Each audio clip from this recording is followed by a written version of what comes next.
Hi అండి, అందరూ ఎలా ఉన్నారు? Welcome to my channel Telugu వంటకాలు బై జయ. మీ జయ ఈరోజు మీ ముందుకు సరికొత్త వీడియోతో వచ్చిందండి. ఎండాకాలం వచ్చేసింది కదండి. అందరూ పచ్చళ్ళు, వడియాలు, మిరపకాయలు, మజ్జి మిరపకాయలు అని హడావిడిలో ఉంటారు కదా. అలాగే ఈరోజు అయితే టమాటా నిలవ పచ్చడి, సంవత్సరం పాటు నిలవ ఉండే నిలవ పచ్చడి అయితే పెడుతున్నానండి. 5 కేజీల టమాటాలతో అయితే నేను నిలవ పచ్చడి తయారు చేస్తున్నాను. దానికోసం అయితే బాగా ఎర్రగా ఉన్న టమాటాలు, గట్టిగా ఉండేవి తీసుకోవాలండి. బాగా మెత్తగా ఉండకూడదు పచ్చడి కన్నవి. చూసారు కదా, ఇలా తీసుకున్న టమాటా కాయలను అయితే వాటర్లో శుభ్రంగా కడుక్కొని వాటిని తుడుచుకొని ఒక క్లాత్పై ప్యాన్గాలకి ఆరబెట్టుకున్నానండి. ఒక 2 గంటలు ఆరిన తర్వాత అయితే వాటిని ఇలాగ నేను వెయిట్ చూసుకుంటున్నానండి. ఎందుకంటే నేను కొంచెం ఎక్కువగా తెచ్చుకున్నాను. కరెక్ట్గా మనం 5 కేజీలు తెచ్చుకుంటే అందులోనే ఏమైనా మెత్తబడినవి గట్టిగా ఉన్న కాయలు ఏమైనా ఉంటే అవి తీసుకుంటే మనకి వెయిట్ తగ్గిపోద్ది కదండి. అందుకని చెప్పి నేను ఒక 2 కేజీల వరకు ఎక్స్ట్రా తెచ్చుకొని ఇలా మనకు నచ్చిన మంచిగా ఉన్న పళ్ళన్నీ ఒక 5 కేజీలు వెయిటింగ్ మిషన్లోని వెయిట్ చూసుకుంటున్నానండి. 5 కేజీలు వచ్చే వరకు. అప్పుడు మనకి ఇవన్నీ వేసుకుంటే కరెక్ట్గా కొలతలు సరిపోతాయి. ఇలా ఎర్రగా ఉన్న టమాటాలు చూసారుగా ఎలా ద్వారగా ఉన్నాయో, చక్క గట్టిగా కోస్తుంటే ముక్కలు చూడండి ఎలా తెగుతుందో. ఈ మధ్యలో ఉన్న ముచ్చుకలు తీసేసుకొని తెల్లగా ఉన్నవి. అప్పుడు ఇలా అయితే మనం సన్నగా ఒక మద్దని 6 అలా వచ్చేలా ఒక కాయని ఒక 10, 12 ముక్కలు వచ్చేలా కట్ చేసుకోవాలండి. కాయని సైజుని బట్టి మరీ లావుగా కట్ చేసుకుంటే త్వరగా ఎండవండి. ఇప్పుడు ఈ అన్నిటిని ఇలా శుభ్రంగా కట్ చేసుకొని ఒక ప్లాస్టిక్ బకెట్లో కానీ ఎందులోనే వేసుకోవాలండి. ఈ అన్నిటిని ఇలా పల్లెలో పెట్టి కట్ చేసుకోవడం వల్ల ఏమైనా రసం వస్తే మనకి పల్లెలో ఉంటుందండి. చూసారు కదా ముచ్చుకలు కూడా ఎన్ని వచ్చాయో మనకి. ఈ టమాటా ముక్కలన్నీ ఒక ప్లాస్టిక్ బకెట్లో పెట్టుకున్నానండి. ఇప్పుడు ఉప్పు అయితే ఒక 3/4 కేజీ ఉప్పు వరకు అయితే తీసుకుంటున్నానండి. నేను ఈ ఉప్పునైతే ఇలా వేసేసుకుంటున్నాను. ఇందులోని కల్లుప్పు వేసుకోవాలండి పచ్చళ్ళకి అన్నది. అప్పుడే ఈ ఉప్పు కూడా బాగా ఎండలో పెట్టుకొని అప్పుడే వేసుకుంటున్నానండి. చెమ్మ ఏమైనా ఉంటే మనకి పచ్చడి పాడైపోద్ది కదా. ఇలా 2 చెంచాల పసుపు అయితే, ఇది మంచి ఆర్గానిక్ పసుపు అండి. మనకి చూసారు కదా, ఈ పసుపు కూడా వేసుకొని ముక్కలకి బాగా ఉప్పు పసుపు పట్టేలాగా బాగా కలుపుకోవాలండి. అలా కలుపుకుంటేనే మనకి ఊట అన్నది బాగా వస్తుందండి. ఇలా పైన వేసి వదిలేస్తే మనకి అది ఊరదండి, ముక్క అన్నది అలా ఉండిపోతాయి. చూసారు కదా, అలా కలిపి పెట్టుకుంటే మనకి చూడండి ఊట ఎలా వచ్చిందో. ఈ ఊట ఎంత వస్తే పచ్చడికి మనకి అంత బాగుంటుందండి. పచ్చడి చేసుకుంటాకి ముక్కలు కూడా మెత్తబడాలండి. బాగా కల్లుప్పు వేయడం వల్ల ఊట అయితే ఎక్కువ వస్తుంది. చూసారు కదండి, ఈ ముక్కలను అయితే మనం 3 రోజులు పూర్తిగా ఊరబెట్టుకోవాలండి. 4వ రోజున ముక్కలు బాగా పిండుకొని ఎండలో ఆరబెట్టుకోవాలి. అయితే ఈ 3 రోజులు రోజుకు ఒకసారి మనం ఏదో ఒక టైంలో మొత్తం కింద మీద పైకి చుట్టూ కలుపుతూ ఉండాలండి. లేదంటే పై ముక్కలు అలా ఉండిపోయి కింద ముక్కలు బాగా ఊరుతాయి, నానుతాయండి. పై వాళ్ళ ముక్కల్లా ఉండిపోతాయి. అందుకని చెప్పి మనం రోజుకు ఒకసారైనా కలుపుకోవాలి. ఈ 3 రోజులు పూర్తయిన తర్వాత 4వ రోజు అయితే ఇలా గట్టిగా రసంలోంచి పిండేసుకొని ముక్కల్ని ఇలాగ పళ్ళెంలో వేసుకొని ఒక క్లాత్పై కానీ పళ్ళల్లో కానీ పల్చగా ఆరబెట్టుకోవాలండి.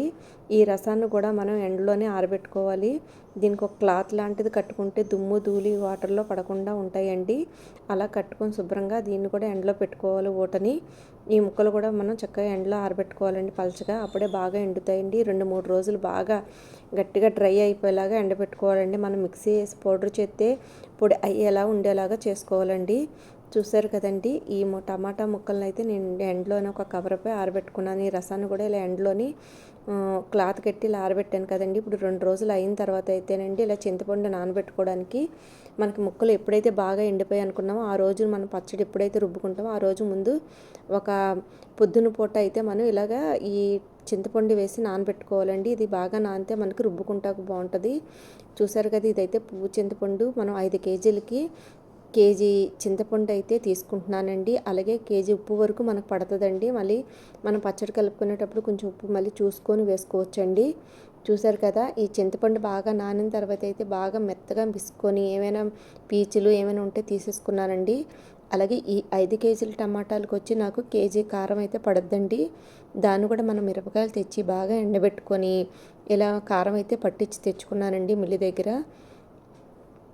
అలా చేసుకుంటేనే మనకి ప్యాకెట్ల కారం కొని బయట తెచ్చుకునే కంటే మనం ఇంట్లో చేసుకొని ఇలా చేసుకుంటే పచ్చడి అనేది టేస్ట్ ఉంటుంది. అలాగే మనకి సంవత్సరం పాటు చక్కగా పాడవకుండా నిల్వ ఉంటుందండి. ఈ పచ్చడి చేసేటప్పుడు ఎటువంటి తడి తేమ లేకుండా ఉన్న వస్తువులు కానీ చేతులు కానీ అలా చూసుకోవాలండి. ఎటువంటి చెమ్మ లేకుండా. ఈ చింతపండు పేస్ట్ కొంచెం మెత్తగా నలిగిన తర్వాత అయితే కొంచెం కొంచెం కారం వేసుకుంటూ రుబ్బుకోవాలండి. అప్పుడే మనకి పచ్చడి అన్నది మంచిగా జిగుమానం వచ్చి టేస్ట్ అన్నది బాగుంటుంది.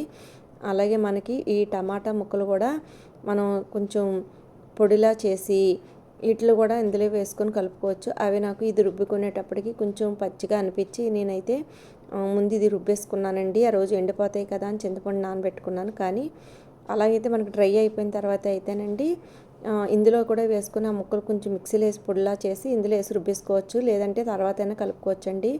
నేను 5 కేజీలకి 5 స్పూన్లు మెంతులు వేసండి ఇలా ద్వారగా వేయించి పొడి చేసుకొని ఆ పొడి కూడా ఇందులో కలుపుకుంటానండి. ఇలా మొత్తం చింతపండు కారం బాగా రుబ్బేసుకున్నాను కదండి. అలాగే కొంచెం ఉప్పు కూడా వేసుకున్నానండి. కొంచెం చాలపోతే రుబ్బేటప్పుడు చూసారు కదా, పొడి చేసి తెచ్చుకుంటాను. ఈ టమాటా ముక్కలు చూసండి ఎలా చక్కగా డ్రై అయిపోయో ఇట్లా మిక్సీ జార్లో వేసుకొని కొంచెం కచ్చా పచ్చగా క్రష్ చేసుకుంటానండి. కొన్ని ముక్కలు అలా ఉంచి అందులో కలుపుతానండి.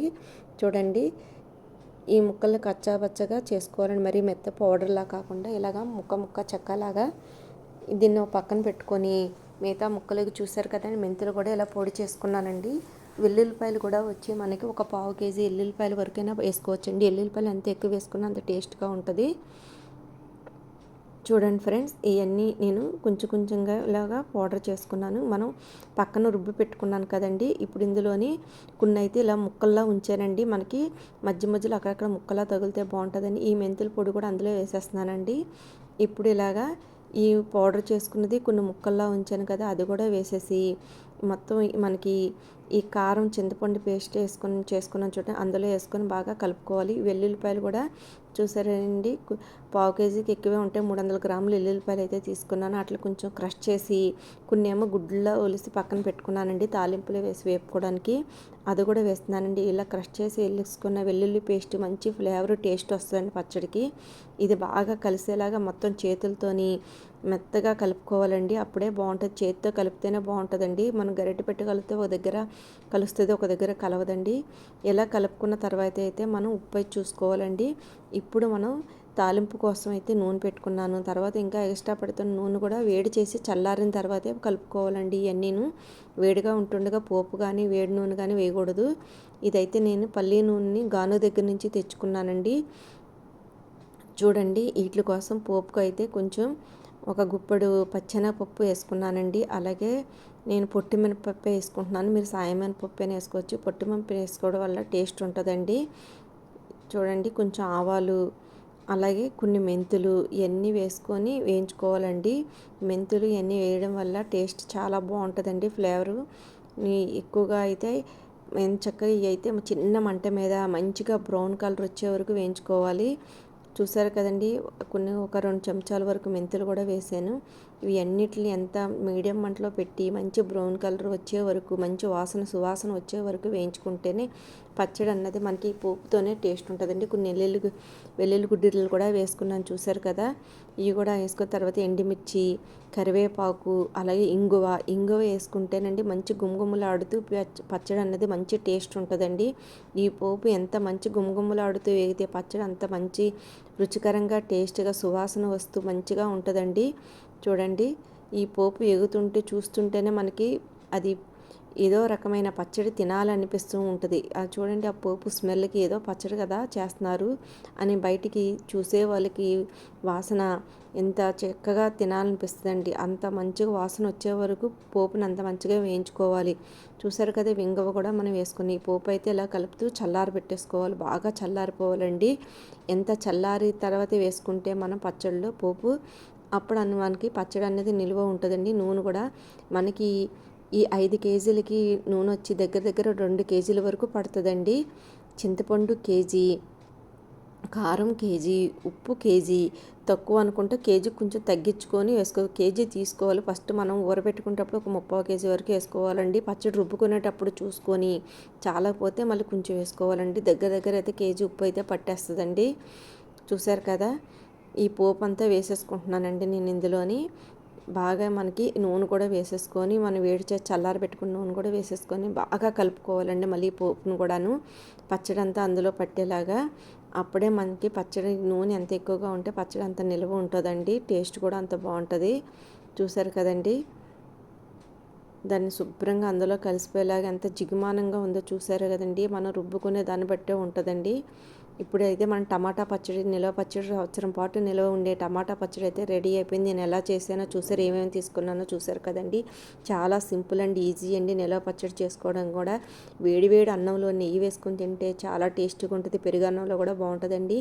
పచ్చడి నచ్చితే, వీడియో నచ్చితే అందరూ ఒక లైక్ చేయండి, షేర్ చేయండి, సబ్స్క్రైబ్ చేయండి. మీరు లైక్ చేయడం వల్ల వీడియో అయితే ఎక్కువ మందికి రీచ్ అవుద్ది.